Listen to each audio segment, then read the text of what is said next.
주보를 보시거나 앞에 화면을 보시면서 저와 여러분이 한 절씩 교독합니다.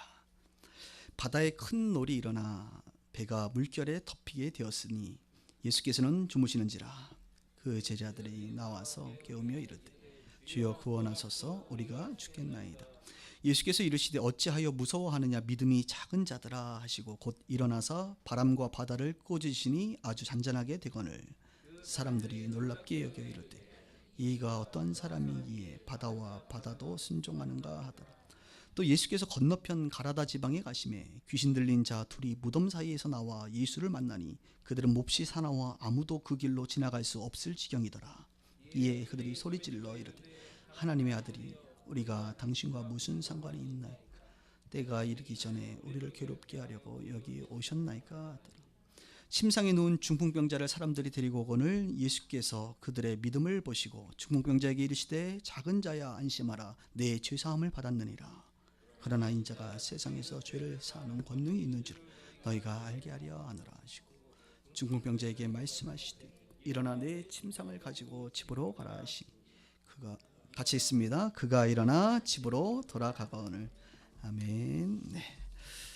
중국은 잘 다녀왔고요. 오늘 설교 때는 좀 내용이 많아서 그 부분은 따로 전하지 않겠습니다. 아주 그동안 많이 갔었는데 아주 이번에 아주 좋은 시간을 가졌고 아주 특별한 은혜들이 많이 있었습니다. 우리는 예수님의 삶을 지금 계속 보고 있어요. 그래서 여러분들이 신앙은 삶이니 예수님의 삶을 나도 좀 이렇게 살도록 계속적으로 여러분들이 도전하시고 묵상하시면서 나아가길 바랍니다. 예수님은 전도와 가르침과 치유의 삶을 하셨는데 오늘은 치유에 관련된 세 번째 시간이죠. 한번 따라합시다. 영혼의 치유. 네. 지난주에는 육체의 치유에 대해서 말씀을 나눴어요. 육체의 치유, 질병의 치유지요. 나병 환자에 대한 이야기, 백부장 하인에 대한 이야기, 베드로의 장모에 대한 이야기. 그 이야기를 통해서 우리가 어떻게 치유를 받는다? 나병 환자를 통해서는 예수님께 나아가는 게 중요하다. 이런 이야기를 했고 백부장의 하인의 그 치유를 통해서 백부장의 믿음, 이 믿음이 중요하구나. 그리고 베드로의 장모의 이야기를 들으면서 병을 꾸짖으시는 예수님의 모습을 보면서 우리가 선포하는 것이 중요하구나. 이런 이야기를 들었습니다. 오늘은 이제 두 번째 시간 영혼의 치유. 우리 육체뿐만 아니라 우리 인간은 영혼이 있잖아요. 우리 주님은 육체만 치유하시는 분이 아니라 영혼을 치유하시는 분이십니다. 영적인 부분도 있고 이 마음에 대한 부분도 있는 것이죠. 오늘도 세 가지 정도의 내용이 나오는데 세 가지를 이렇게 보면서 영혼과 연관되는 부분들이 있습니다. 첫 번째 우리 주님은 본문에 보니까 이 두려움을 치유하죠. 두려움. 여러분 두렵다는 것은 마음의 영역이죠. 여러분 어떠세요? 좀 살면서 좀 두려우십니까?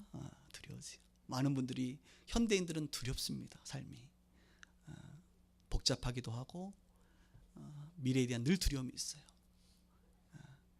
근데 이 두려움에 대해서 예수님도 이렇게 제자들이 보니까 두려워하는 것들을 보게 됩니다. 예수님 따르는 제자들도 두려움이 그렇게 많았어요. 근데 우리 주님은 이 두려움에 대해서 말씀하시고 두려움을 회복시키십니다. 24절 볼까요? 바다에 큰 놀이 일어났다. 큰 풍랑이 예수님과 함께 배 타고 가는데 풍랑이 일어났습니다. 근데 물이 이제 배가 물결에 덮이게 되었다. 물이 이제 이제 뱃속으로 막 들어오게 되는 것이죠. 예수께서는 그 와중에서 뭐 하세요? 주무세요. 우리 지금 놀라웠습니다. 우리 주님의 이 하나님이 너무 사랑하셔서 잠자는 은혜를 너무 주셨는데 저도 가끔 그래요. 어떤 상황 속에서도 잠을 잘 잡힌다. 축복이죠. 25절에 그 상황에서 그 제자들이 나와 깨우며 이르되 뭐라고 하면 주여 구원하소서 우리가 죽겠나이다. 우리를 구원해 달라는 거예요. 뭐 우리가 영적인 뭐 거듭남 뭐 이런 것을 얘기하는 게 아니라 그냥 우리 삶의 지금 구원, 주님의 그 구원이 필요하다. 그렇잖아요. 배 안에 물이 막 들어오는데 여러분 지금 이게 상당히 심각한 거예요. 죽겠다.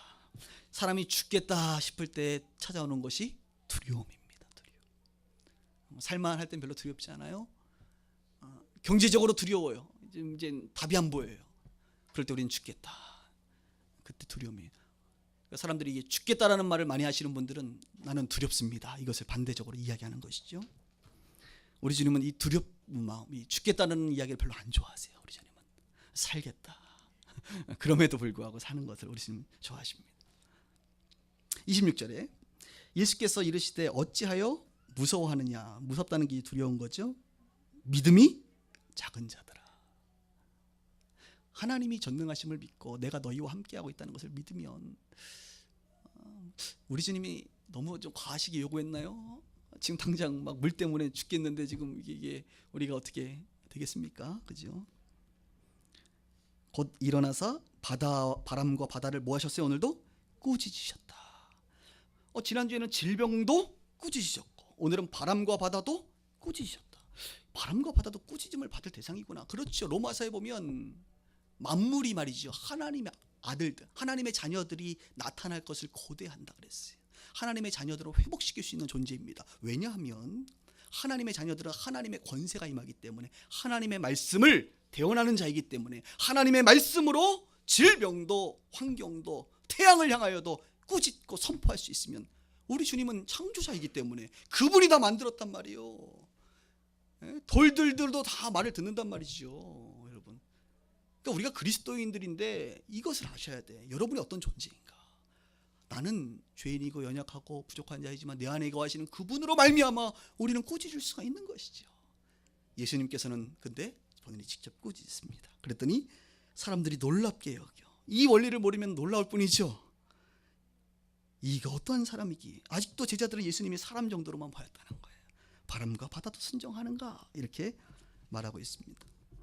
재밌는 것은 마태라고 하는 사람이 이 내용을 이적 사건으로 보지 않고 치유 사건으로 저는 보고 있다고 봅니다. 왜냐하면 예수님의 지금 질병 치유라든지 좀 이따 보면 귀신 들린 사람들, 수많은 사람들의 중풍병자 막 치유 사건들을 계속 얘기하거든요. 근데 이 사건이 중간에 등장했다는 것은 예수님의 이적과 기적은요 굉장히 많았어요, 사실. 그런데 이 치유 사건 중에 넣었다는 것은 아마도 마태의 눈에는 이 사건이 단순하게 그냥 바다나 풍랑을 잠잠하게 하는 사건으로 취급하는 것이 아니라 제자들의 마음에 두려움, 그 두려움의 문제를 믿음이 적은 자들아 라고 이야기하면서 말씀하신 것이라고 저는 봅니다. 바다에서 배를 몰 때 생각해 보세요. 바다에 배를 몰면 당연히 바람과 파도는 한 번은 만나는 거 아니겠습니까? 종종 만나기도 하고 반드시 만납니다. 예수 믿는 사람도 신앙생활을 할 뿐만 아니라 이 세상에서 우리가 인생에 그죠 배를 몰고 다니잖아요. 가정이라고 하는 배를 몰고 가고 직장이라는 사업장이라는 교회라고 하는 이 배를 우리가 몰고 간단 말입니다. 몰고 갈 때에 여러분 종종 그리고 당연히 바람과 파도, 풍랑을 만나는 것은 너무나도 당연한 거예요. 예수 믿는다고 아픔이 없어요? 눈물이 없어요? 남들처럼 당하는 고통 안 당합니까? 아니요. 파도는 만나게 돼 있는 거예요. 만나게 돼 있는 것입니다. 문제는 파도를 만날 때에 우리가 어떤 태도를 갖느냐 이것이죠. 두렵다는 거예요. 예수를 믿어도 두려움 가운데 있다는 것입니다. 근데 우리 주님은 두려워하지 말라라고 말씀하고 있는 것입니다.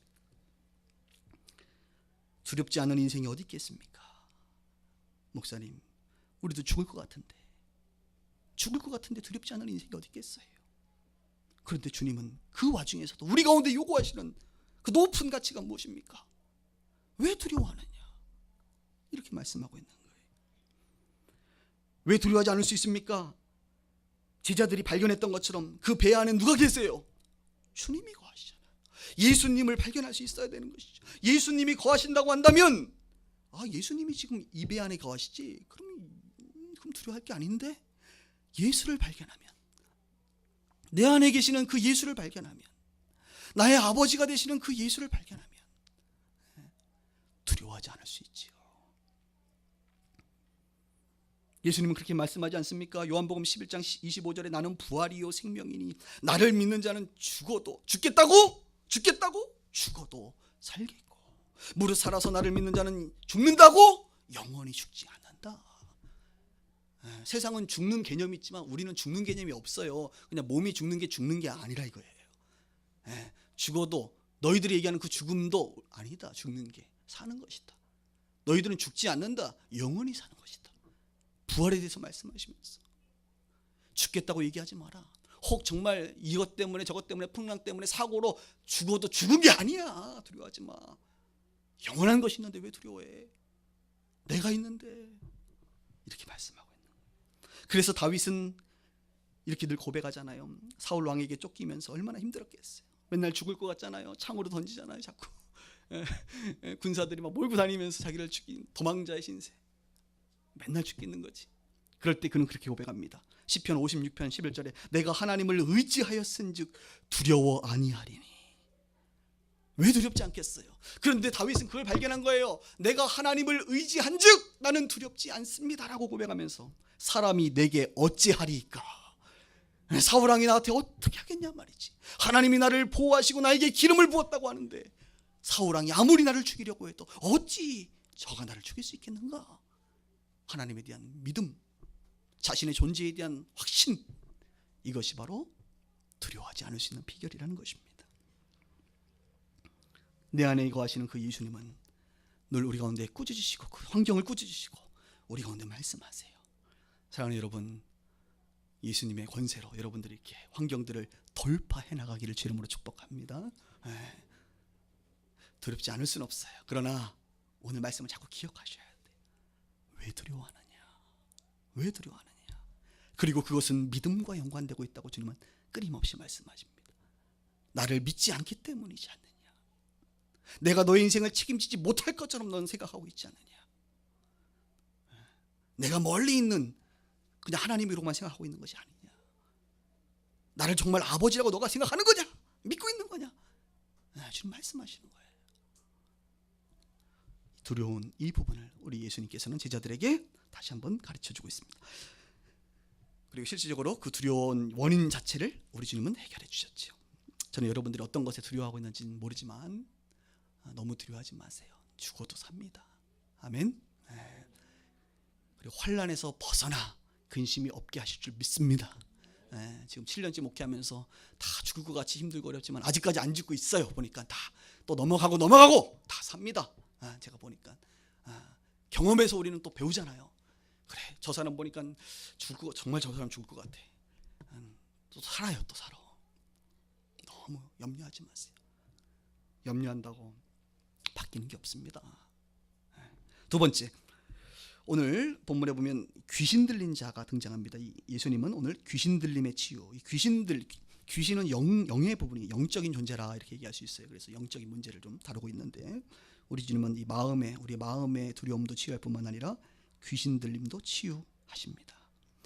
주일 설교 때 귀신 들린 설교하기가 참 익숙하진 않습니다만 오늘 하도록 하겠습니다. 자, 28절을 볼까요? 또 예수께서 건너편 가라다 지방에 가심에 누가 있어요? 귀신 들린 자 한 명도 아니고 두 명이 계십니다. 친해졌어요. 알아보는 거죠, 자기네들끼리 서로. 그리고 어디 계세요? 무덤 사이에서. 왜 무덤에 사시는지 모르겠어요. 귀신은 어두운 것을 좋아합니다. 여러분도 자꾸 빛 가운데 나오세요. 밝은 곳으로. 제가 아는 어떤 목사님은 사무실에 있으면 늘 설교를 준비하는지 컴퓨터를 하는지 모르겠는데 뭘 이렇게 그 스탠드 있잖아요. 그 책상 스탠드만 하나 탁 켜놓고 조그맣게 켜놓고 맨날 뭘 해. 내가 언젠가 노크를 하고 쑥 들어갔더니 이분이 이러고 쳐다보는데 완전히 그냥 깜깜하고 이 스탠드만 딱 보고 컴퓨터를 뭘 하니까 내가 순간적으로 이상한 생각을 하게 되잖아요. 저분이 지금 뭘 하고 있는 건가? 그냥 버튼 하나 돌리면 두 개가 다 커지더라고요. 전기세가 아까운데 좀 밝은 게 좋은 것 같아요. 저는 우리 교회는 굉장히 좀 여러분도 우리 빗소교회만 다니니까 잘 몰라서 그렇지 다른 교회를 가보시면 굉장히 우리 교회가 밝다는 걸 알게 될 것입니다. 특히 중국은 굉장히 어두워요. 불도 이렇게 이렇게 하얗지가 않아. 이렇게 약간 누리끼리하다고 표현하는 게 적절할 것 같아요. 누리끼리한 불 몇 가닥만 이렇게 딱 켜놓고 있는데 자꾸 좀 밝은 게 좋은 것 같아요. 어둠은 어두운 것들이 좋아합니다. 근데 여기 보니까 이 귀신 들린 자들은 무덤 사이에 있을 뿐만 아니라 예수를 만나니 그들은 몹시 사나워 아무도 그 길로 지나갈 수 없다. 그러니까 귀신 들린 자들이 이렇게 좀 귀신에 장악이 되면요 굉장히 사납습니다. 귀신도 힘이 있거든요. 귀신의 초자연적인 힘을 빌려 사람들에게 이렇게 사납게 하는. 보통 개들이나 사나운 건데 그죠? 개들이 사나운. 근데 오늘 여러분 힘드시군요. 이렇게 편안하게 얘기해도 별 반응이 없으시고 그냥 좀 이렇게 편안하게 들으세요. 이렇게 이렇게 심각하게 너무 심각하게 듣지 마세요. 저도 그렇게 심각하게 설교하지 않습니다. 사나워요. 저는 이것을 저희 집안에서 수도 없이 경험을 한 10년 이상을 경험했기 때문에 잘 압니다. 귀신이 장악되면 사나워요. 처음에는 피합니다. 그래서 사람들이. 근데 나중에는 안 피해도 돼요, 여러분. 자, 보세요. 귀신 들린 두 사람이 무덤 가운데 나타나니까 초전적인 힘을 발휘하고 산악개구리니까 사람들은 다 다니지 않는 거예요. 그곳에 피하는 것입니다. 그런데 예수님은 오늘 그곳에 가십니다. 아마도 그 지역에 이 무덤 사이에 있는 귀신 들린 자가 있다는 소식을 들었을 것 같아요. 마치 요한복음 4장의 사마리아 지역으로 일부러 찾아가신 것처럼 저는 이 예수님께서 이 두 명을 불쌍히 여겼다고 봅니다. 세상의 사람들은 귀신 들린 자를 불쌍히 여기지 않습니다.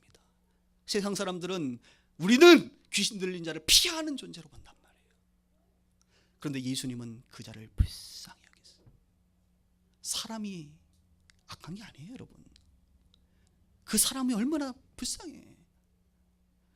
저도 이렇게 뭐 짧은 인생을 살지만 보면서 제일 불쌍한 사람은 다른 사람이 아니에요. 뭐 돈이 없고 뭐 이혼을 했고 뭐 아프고 뭐 그것보다 귀신에게 장악당한 사람이 제일 불쌍한 것 같아. 내가 보니까 그 영혼이 얼마나 불쌍한지 몰라요. 피폐하게 살아가는지 몰라요. 그 사람들을 다른 사람들은 피하지만 예수님은 찾아가시잖아요. 만나시잖아요. 그랬더니 어떤 일이 벌어집니까?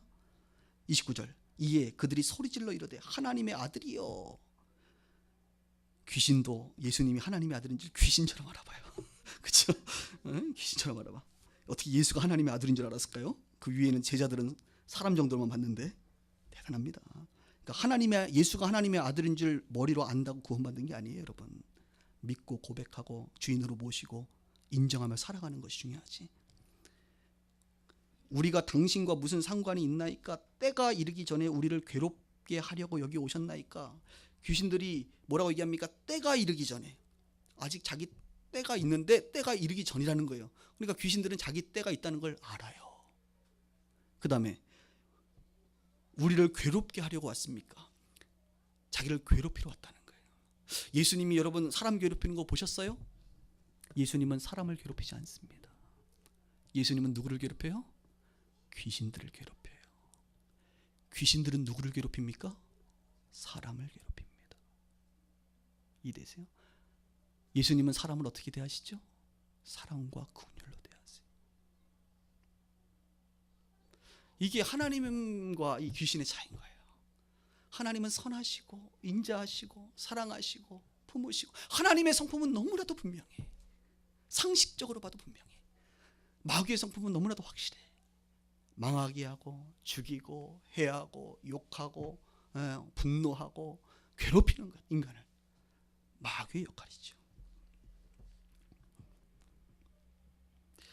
마지막 날이 있습니다. 마지막 날. 귀신도 마지막 때가 있다는 걸 잘 아는데 우리 예수 믿는 성도들도 마지막이 있다는 걸 아셔야 될 줄 믿습니다. 우리 주님은 다시 오세요. 할렐루야. 재림하세요, 여러분. 요한계시록 20장 10절에 보면 이런 말씀이 있습니다. 또 그들을 미혹하는 마귀가 불과 유황못에 던져지니 거기는 그 짐승과 거짓 선지자도 있어 세세토록 밤낮 괴로움을 받으리라. 지금 마귀가 귀신이 뭐라 그래요? 나를 왜 괴롭게 합니까? 그래요. 우리 주님은 괴롭게 해요. 요한계시록에 보니까 뭐라고 얘기합니까? 짐승과 거짓 선지자가 있어 세세토록 밤낮 괴로움을 받으리라. 마지막 날에 괴로움을 받는데 지금 이 귀신들이 보니까 아직 마지막 때가 아닌데 왜 나를 괴롭게 하시는가? 우리 주님은 바로 이런 귀신들을, 악한 것들을 괴롭히고 파하고 멸하기 위해서 오셨다는 거예요. 마지막 날에 주님이 다 심판하시고 결산하시고 괴롭게 하지만 지금 우리가 사는 이 시대에 하나님의 자녀들이, 예수 믿은 그 자들이 하나님의 나라를, 왕국을 이곳에 확장시켜 나가는 것이죠. 귀신 들린 자는 피할 것이 아닙니다. 귀신 들린 자가 있으면 찾아가서 귀신을 파하고 멸하고 쫓아내고 괴롭게 해서 그 영혼이 거듭나고 그 영혼이 하나님의 나라로 들어오도록 하는 것이 저와 여러분들이 해야 될 줄 믿습니다. 혹시 우리 교회에 심하게 귀신 들린 자가 오거든 많이 당황스럽겠죠. 많이 당황하시겠죠. 귀신 들린 자가 여러분처럼 지금 옷 깔끔하게 입고 오겠어요? 여러 가지 모양으로 나타날 거라. 그때에 우리가 어떻게 되어야 되는가? 예수님의 눈으로 저 영혼을 불쌍히 여기는, 그리고 기도해서 예배 가운데 그 영혼 가운데 묶여있는 어둠의 영이 떠나가도록 힘쓰고 있어야 될 줄 믿습니다.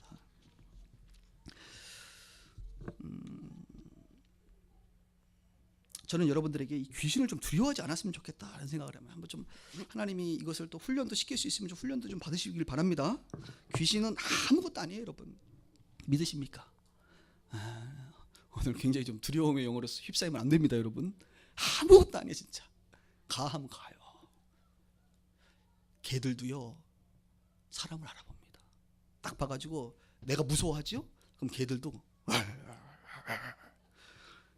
진짜 그래. 근데 일단 무섭지만 안 무서운 척하고 눈을 딱 쳐다보면서 가 하면 얘가 눈빛을 보면서 알아보거든. 이제 이놈은 센 놈이다. 간다니까요. 귀신도 여러분들이 막 두려워하고 있으면 이놈 봐라 딱 잡아요. 절대 무서워하지 마. 내 안에 누가 계셔요? 주님이 거하시고. 무서워할 필요가 없어요. 가 하면 가는 게 정상이에요. 우리 안에 거하시는 주님이 이기십니다. 아멘. 귀신과 관련된 좀 이야기를 조금 더 할게요. 좀 어렵네요. 이런 신학적 이슈가 있죠. 그리스도인, 예수 믿는 사람도 귀신 들릴 수 있습니까? 있어요? 없어요? 있어요. 당연히 있습니다. 물론 보수 신학 하시는 분들은 어떻게 주님이 거하시는데 막 귀신이 역사할 수 있어요. 우리 영 안에 거하시는 주님. 그러니까 귀신 들리면 영의 문제가 영에 대한 영역이 아니에요. 이 혼과 육의 영역입니다. 그런 사람 많이 못 봤어요? 교회 다니면서 귀신 들려 있는 사람들 많습니다. 어떤 분이 이런 얘기를 했죠. 마귀는 그리스도인들을 지옥으로 데리고 갈 수는 없지만 지옥 같은 삶을 살게 할 수는 있다. 우리를 지옥으로 데리고 갈 수는 없어요. 그러나 이곳에서 지옥 같은 삶을 살게 할 수는 있다는 것입니다. 사울이 어떤 사람입니까? 사무엘상 9장에 보면 하나님 앞에 기름 부음 받은 첫 번째 왕 아닙니까? 그가 기름 부음 받고 일어난 현상이 뭐예요? 예언을 하기 시작해요. 성경은 이렇게 말합니다. 하나님의 영이 사울에게 크게 임함으로 그가 그들 중에서 예언을 하니 하나님 앞에 특별하게 선택받은 왕이었어요. 그런데 그에게 어떤 일이 벌어집니까? 악령이 역사합니다. 하나님과 등을 지기 시작하고 하나님의 말씀을 거부하기 시작하고 하나님을 떠나기 시작하고 그러면서 악령이 역사해요. 그때 다윗이라고 하는 사람이 수금을 타면 사울이 이렇게 성경을 해요. 사울이 상쾌하게 낫고 악령이 그에게서 떠나더라. 그러다가 또 있으면 또 악령이 찾아오고 그래서 막 다윗을 죽이려고 하고 말이죠. 이 다윗을 죽이려고 하는 이 영은 무슨 영이에요? 악령이에요. 악한 거예요. 베드로도 마찬가지잖아요. 그런 얘기를 예수님이 하시잖아요. 베드로가 마태복음 16장에 신앙 고백을 하고 나서 예수님이 내가 이젠 3일 만에 죽었다가 뭐 이런 얘기를 죽음에 대해서 얘기하니까 베드로가 그럴 수 없습니다 막 그러면서 자기 혈기를 부리면서 나오니까 예수님이 사탄아 물러가라. 그 사탄은 어디 있는 거예요? 베드로 안에 순간적으로 틈 타고 들어온 그 생각을 잡고 있는 그 악한 영을 얘기하는 거예요. 사탄아 물러가라. 저는 가룟 유다에 대해서도 뭐 어떤 사람들은 뭐 여러 가지 이야기를 할 수 있지만 저는 가룟 유다가 이게 악한 영의 역사라고 봅니다. 저는 배교의 전인적인 사람이 가룟 유다라고 봐요. 주님을 따르고 했지만 그 마음에 그 죄의 문을 열고 돈을 사랑하고 예수를 팔아버려요. 성경은 말합니다. 누가복음은 사탄이 그 안에 들어갔다 그러고 요한복음은 마귀가 예수를 팔 생각을 넣었다 그러고 마귀는 끊임없이 우는 사자처럼 여러분들을 막 틈타는 거예요. 계속 들어가.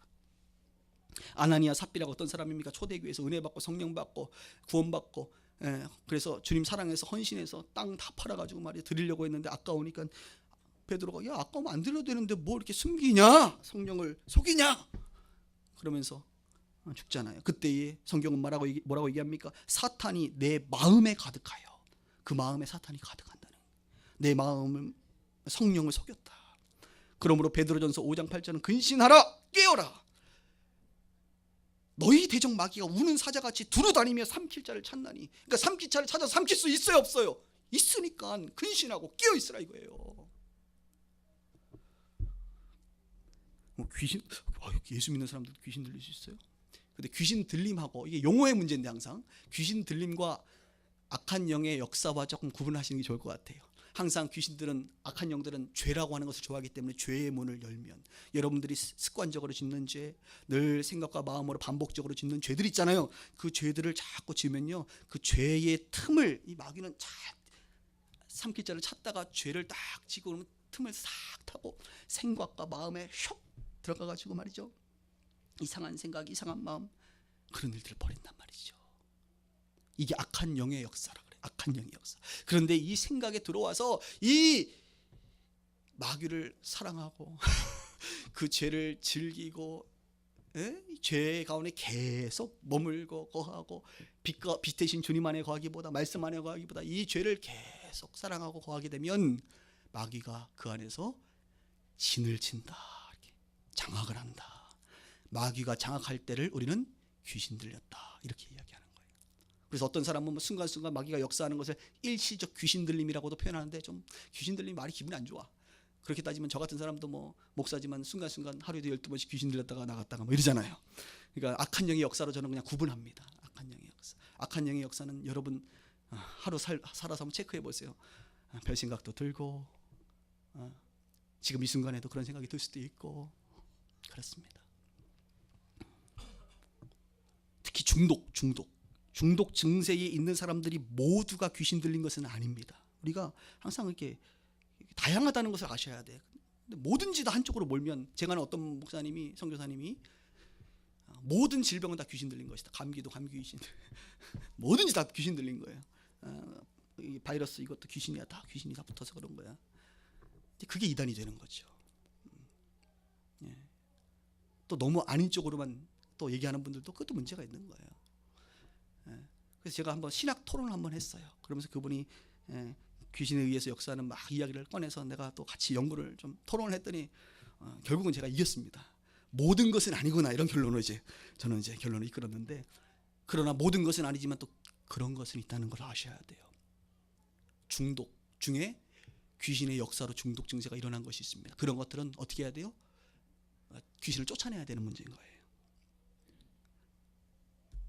오늘 우리가 읽진 않았지만 9장 이제 우리가 10개 중에 10번째 치유 사역이 뭐냐면 역시 귀신 들린 거예요. 10번째 보면 귀신 들려 말 못하는 사람이 등장합니다.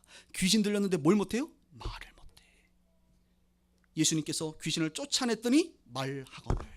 그러니까 말 못하는 사람들이 다 귀신 들린 건 아닙니다, 여러분. 그런데 말 못하는 사람 중에 귀신 들려서 말 못하는 경우가 있다는 거예요. 그러니까 이 귀신 들림에 대해서 여러분들이 모든 것이 그것은 아니지만 또 아닌 것은 또 아니다. 그래서 우리가 분별을 해내야 되는 것이죠. 자, 그럼 목사님 어떻게 불안해서 어떻게 살지요? 중요한 것은 로마서 8장 38절과 39절이 말하고 있는 것처럼 나는 내가 확신하노니, 바울이 뭐라고 얘기해요? 사망이나 생명이나 천사들이나 권세들이나, 이 권세자들이 약한 영을 얘기하는 거죠. 현재나 장래나 능력이나 높음이나 깊음이나 다른 어떤 피조물, 마귀는 천사들의 피조물이잖아요. 천사들이 마귀가 됐으니까 피조물이란 말이에요. 어떤 피조물도 하나님과 너와의 관계, 하나님과 너와의 사랑, 하나님의 사랑에서 끊을 수 없다. 이게 결론이에요. 마귀는요, 여러분을 하나님 이 구원으로부터 단절시킬 수 없어요. 여러분 그걸 아셔야 돼요. 언약 관계는 누구만 해당되는 거예요? 하나님과 나와의 관계이기 때문에 둘 당사자만의 문제란 말이에요. 그거는 외부의 천사들 상관없다. 미래, 장래, 뭐 고통 아무것도 아니다. 그것들이 나를 하나님과의 관계에서 끊을 수 있는 것이 아니다. 이것을 성경은 분명하게 얘기하고 있다. 그러니까 구원받았으나 마귀에게 장악돼서 막 여러 가지로 고통받는 사람들 얼마나 괴로워요. 안타깝죠. 그러나 그렇게 죽는다 하더라도 그는 천국 가는 거예요, 여러분. 1부 때는 얘기하는데 갑자기 그런 생각이 드는 자살 여러분, 자살하면 안 됩니다. 자살도요, 악한 영이 이게 자기 자신을 죽게끔 이렇게 마음과 하여튼 생각과 마음이 드니까 약도 먹고 목도 매나는 거 아닙니까? 한강에도 가고. 그게 다 하나님의 생각과 영이 아니에요, 여러분. 다 악한 영에 끌려가는 거예요. 악한 영에 뭔가 쌓인 거예요. 악한 영이 생각을 집어넣은 거예요. 마치 가론 유다가 예수를 팔아넘겨 죽이는 거 아닙니까? 예수가 팔아넘긴다는 것은 죽게끔 그런 행동을 하도록 마귀가 각자의 심령 가운데 그런 생각과 마음을 집어넣어서 그 영혼이 스스로 죽게 하는 거란 말이죠. 그리스도인들 중에 없습니까? 자살한 연예인들 중에 보니까 십자가도 많더만 보니까. 자살했으니까 저 사람 구원 못 받았네. 교회 안 다닌 사람이었네. 잘못 그냥 교회 무늬만 다녔네. 그건 모르는 거죠. 그건 제가 하나님이 아닌데 어떻게 합니까? 함부로 얘기할 건 아니지. 자살과 관련돼서 제 의견은 자살하면 천국 간다는 보장이 없습니다. 보장 없는 일을 하지 않기를 바랍니다. 옛날에 우리 선조들과 신학자들은 다 지옥 간다 그랬어요. 저는 그 부분에 대해서 상당 부분 동의합니다. 여러분 절대 아무리 고통스러워도 내 생명을 끊으면 이건 스스로 성령을 근심케 할 뿐만 아니라 모욕하는 것이고 안 되는 거예요. 이거는 어떻게 해야 될까요? 답은 하나지요. 예수께서 이 귀신을 쫓아내신 것처럼 우리는 늘 예수 안에 거하는 게 중요해요. 빛 가운데에 거하는 게 중요해요. 어둠과 자꾸 친하면 안 됩니다. 빛 가운데 거하고 예수님과 친밀하게 교제하시면요 다 있을 수가 없어요. 얘네들도 다 나가게 돼 있어요. 오늘 보세요. 예수를 만나니까 알아서 벌벌벌 떨면서 나가주잖아. 그냥 그런 것처럼 예수 안에 거하는 거예요. 평생 신앙생활 잘하는 겁니다. 이왕이면 성령의 충만함을 받으면 돼요. 악령의 충만한 게 아니라 성령의 충만함을 받고 오늘 성경 베드로전서가 말하는 것처럼 대적하는 것입니다. 악한 생각이 들어오면 순간 대적하는 거예요. 딱 끊어버리는 겁니다. 그것을 자꾸 묵상하고 되뇌이고 즐기고 거기에 휩싸이면 안 돼요. 여러분 자꾸 끊어버려야 돼. 악한 생각이 들어오면 딱 끊고 주의를 환기시키고 딴 거 하고 말이죠. 자꾸. 그래서 제가 이 악한 생각, 우울증, 특히 이제 여자들 같은 경우 우울증, 이것도 뭐 다 악한 생각은 아니지만 우울하게 하는 것이 하나님의 것은 아닙니다. 여러분 우울하게 하는 것들이라든지 자꾸 뭐 이상한 생각하게 한다. 그럴 때는 의도적으로라도 여러분 자꾸 바빠야 돼. 정신없이 바쁘는 것도 여러분 아주 작은 부분에 도움이 됩니다. 그리고 그때마다 자꾸 주님 앞에 나오고 기도하고 말씀 보고 말이죠. 말씀 보다가도 자꾸 또 이상한 생각이 들어오면 자기 자신을 막 찢으면 안 되니까 또 기도하면서 또 말씀 보고 자꾸 이걸 영적으로 하나님의 법으로 하나님의 방식으로 해결해야지. 다른 것도 물론 도움 받습니다. 약도 좀 드시고 너무 통제가 안 되면 약도 좀 드시고 다 괜찮아요. 그러나 근본은 우리 주님 안에서 해결되어야 되는 줄 믿습니다. 마지막 세 번째 문제는 죄책감의 문제입니다. 9장 2절 침상에 누운 중풍병자를 사람들이 데리고 오거늘 예수께서 그들의 믿음을 보시고 중풍병자에게 이르시되 작은 자여 안심하라 내 죄 사함을 받았다. 여기 보니까 침상에 누운 중풍병자 스스로 못 움직이죠. 사람들이 데리고 와요. 사람들이. 근데 예수께서 누구의 믿음을 보시고? 그들의 믿음을 보시고. 중풍병자뿐만 아니라 그 데리고 왔던 사람들을 포함하지 않겠습니까? 근데 중풍병자에게 나왔으면 그동안에 관례로 봤을 때는 그냥 바로 치유해 주시고 뭐 믿음 있니 뭐 이런 거 확인하시면 되는데 뭐라고 얘기합니까? 예수님은 작은 자야 뭐하라? 안심하라. 그럼 예수님이 이런 말을 헛되게 그냥 하실 분이 아니거든요. 작은 자야 안심하라. 뭐가 안심이 안 되는 뭐가 있는 거죠. 그러면서 예수님은 어떤 결론을 냅니까? 내 죄사함을 받았느니라. 그러니까 쉽게 얘기하면 이거예요. 지금 이 사람은 중풍병의 문제를 해결하는 것은 그건 둘째 문제고 우리 예수님의 눈에는 예수님은 딱 보면 그 사람의 중심과 속마음을 너무 잘 알잖아요. 보니까 이 친구가 지금 불안해. 뭐 때문에? 죄 때문에. 그 당시에 질병 가운데 특히 이제 아주 오래된 그 지병을 앓고 있는 사람들은 다 왜 그렇다고 생각합니까? 자신의 죄 때문에 내가 지금 이런 고통을 받고 있다고 느끼는 경우가 많았거든. 그러니까 이분은 계속적으로 죄책감에 쌓여 있는 거예요. 내 질병도 내 죄 때문이야. 그런 사람들이 있습니다. 뭐 툭하면 아유 내 뭐 업보가 어쩌고 내 죄가 어쩌고 다 이게 자기 무슨 죄 때문에 뭐. 예수님 보니까 그 작은 자인 거야. 보니까 참 이 죄책감에 그냥 쌓여서 평생을 살아가고 있는 거예요. 작은 자야 안심하라.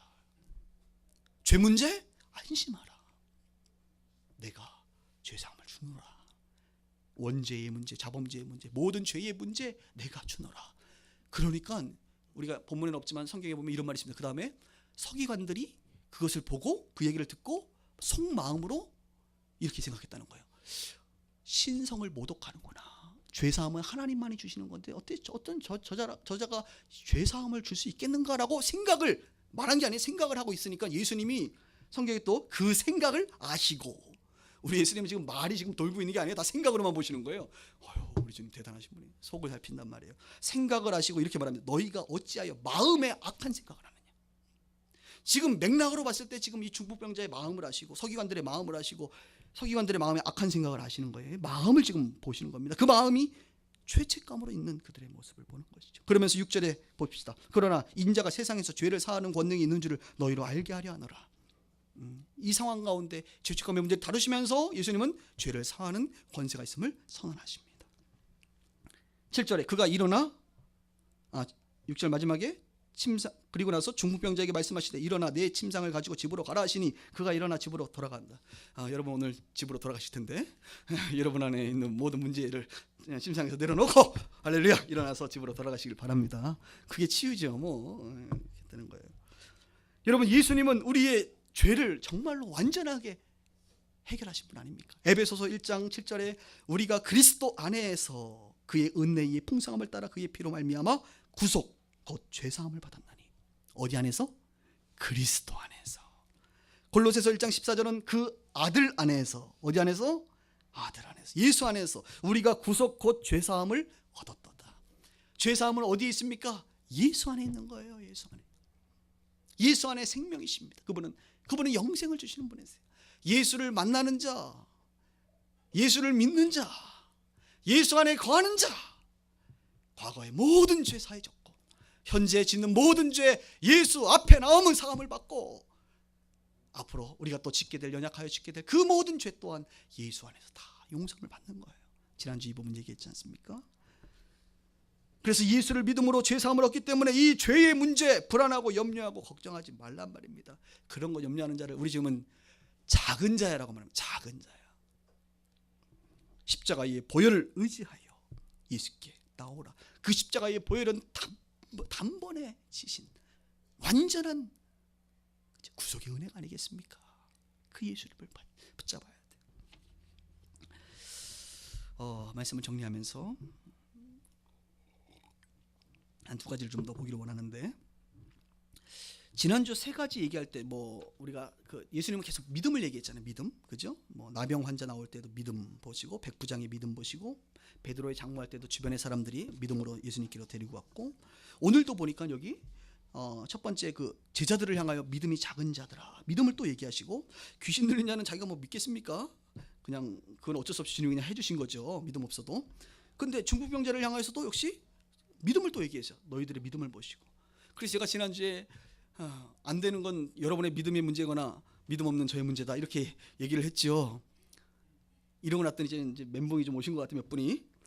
그러면 목사님 진짜 안 나고 계속 그렇게 가는 거는 우리 믿음으로만 해야 됩니까? 믿음으로 책임을 전가하시는 겁니까?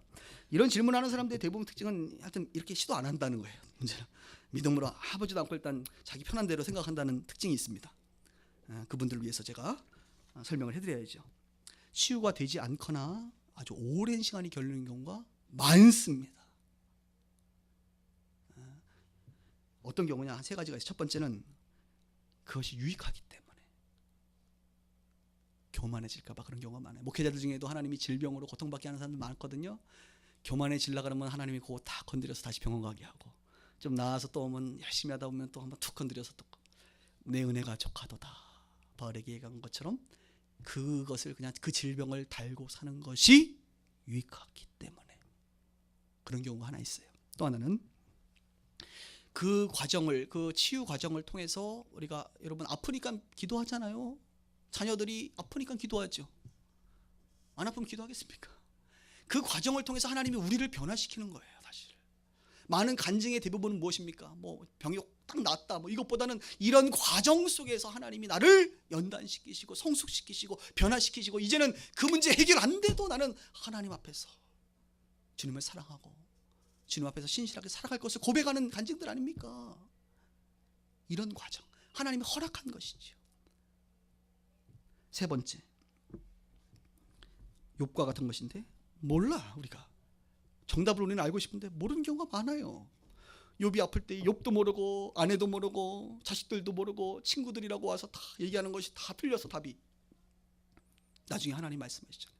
하나님만이 하시는, 하나님의 큰 경륜과 섭리와 하나님의 합력하여 선을 이루실 그 무언가를 위해서 하나님께서 내버려 두거나 오랜 시간 인내하게 하는 경우가 있다는 거예요. 믿으십니까? 목회하면서 보니까 자녀들이 아프면 부모들이 열심히 기도하더라고. 내가 하나님이어도 바로 안 낫게 하겠어. 기도 훈련 좋은 교회다 해서 기도 좀 시켜. 내가 목사인 나도 그러겠는데 하나님이 얼마나 우리 하나님 밀당의 천재라고 제가 얘기했지 않습니까? 밀당 아주 잘하세요. 그러나 그 마음의 중심은 사랑과 긍휼이시다 이겁니다. 그래서 혹시 치유를 위해서 그동안 믿음으로 오랫동안 기도했는데 낫지 않는다 이런 분들은 지난주만 설교를 들으면 상당히 마음이 심란하지만 오늘 이 이야기를 들으면서 그렇다고 오늘 이 이야기 마지막에 얘기했던 것을 또 그것만 또 취해가지고 또 아예 믿음으로 기도하는 것을 또 포기하는 경우 하여튼 뭘 얘기를 하면 하여튼 치우치는 게 우리의 문제예요. 저는요 무조건 지난주처럼 무조건 기도하라 그래요. 기도하고 믿고 할 때까지는 최선을 다해보고 그 와중에 주님이 알려준다니까 이게 너에게 유익이야. 이렇게 알려주면 그 말씀에 순종해야지. 감사해야지. 원망과 불평하지 말고 감사함으로 취하실 주님을 믿음으로 늘 살아가기를 주 이름으로 축복합니다. 오늘 영혼의 치유에 대해서 말씀했어요. 두려움. 여러분 무엇에 두려워하고 있나요? 귀신 들린 자들, 또 악한 영으로 우리가 자꾸 미혹되고 연약한 자들 주님 치유하세요. 그 다음 죄책감으로 고통받는 자들, 이런 자들 주님을 온전히 치유합니다. 기도하겠습니다. 오늘 말씀드리면서